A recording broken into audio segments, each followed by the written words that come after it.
দরজা খোলা ছিল, উনি যে সুইচ দিয়ে এসে একাই তেল নিছে। বিএনপির সদস্য সেই পাওয়ার দেখায়। প্রতিদিনে তেল দেওয়ার সময় অনেকের কাছে টাকা নেয়, এখানে আসি আবার তাদেরকে তেল বেশি করে দিতে বলে, 300 জায়গায় 1000 দিতে বলে, না দিলে আমাদের উপর অন্য দাবর দেখায়। আমি লাইন নামাই দিছি, তারপরে ওনারা আবার যে তুলে দিয়ে ওরাই তেল দিছে, টাকা নিয়ে গেছে, মানে কোনো নেই। পরে তেল হিসাব করে দেখি 157 লিটার তেল আমার এখান থেকে চলে গেছে। ডাকাতি সিস্টেমের তারা সিনেমায় ফিল্ম স্টাইলে তার কার্যক্রমগুলো করছে।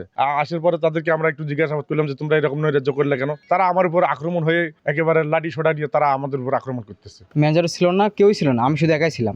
আমি গোসল করতেছি, এলাকার একজন ব্যক্তি এসে আমাকে ডাকতেছে, আমি বের হইনি। বের না হওয়ার কারণে দরজা খোলা ছিল, উনি যে সুইচ দিয়ে এসে একাই তেল নিছে।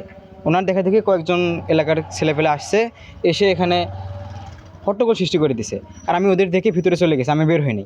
আমি লাইন নামাই দিছি, তারপরে ওনারা আবার যে তুলে দিয়ে ওরাই তেল দিছে, টাকা নিয়ে গেছে, মানে কোনো নেই। পরে তেল হিসাব করে দেখি 157 লিটার তেল আমার এখান থেকে চলে গেছে। টাকা পয়সা ভিতরে ছিল, মানে যা কালকে করছিলাম 5,70,000 টাকা, সে টাকা ভিতরে ছিল। সে টাকা এখনও ম্যানেজার বলতে পারেনি যে সে টাকা আছে কি না, কিন্তু এখানকার যে তেল বিক্রি হয়েছে, এই টাকা 1 টাকা আমি এখনও পাইনি। একজনকে চিনি, নাম হচ্ছে রাজু, বাসায় বটপাড়া। কি করে? বিএনপির সদস্য। বিএনপির সদস্য থাকে, এমনি মানে দলে আছে, সেই পাওয়ার দেখায়। প্রতিদিনে তেল দেওয়ার সময় ওই মানুষের কাছে সিরিয়ালের সময় মানুষের কাছ থেকে অনেকের কাছে টাকা নেয়, এখানে আসি আবার তাদেরকে তেল বেশি করে দিতে বলে, 300 জায়গায় 1000 দিতে বলে, না দিলে আমাদের উপর অন্য দাবর দেখায়। বাধ্য হয়ে দেওয়া লাগে আমাদের।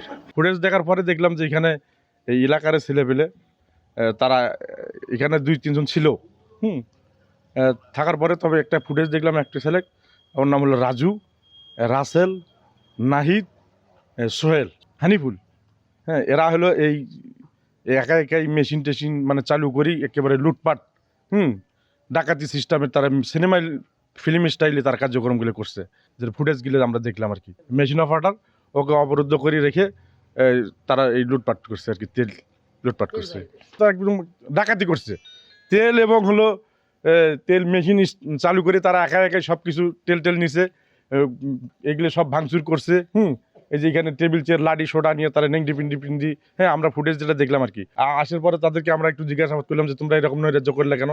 তারা আমার উপর আক্রমণ হয়ে কেউ সাপল নিয়ে এসে একেবারে লাঠি সোডা নিয়ে তারা আমাদের উপর আক্রমণ করতেছে। এদেরকে দেশদ্রোহী বলা যায় আর কি। এভাবে চুরি করাটা এটা মোটেও ঠিক না, এটা দেশেরও অন্যায় এবং দেশদ্রোহী কাজ।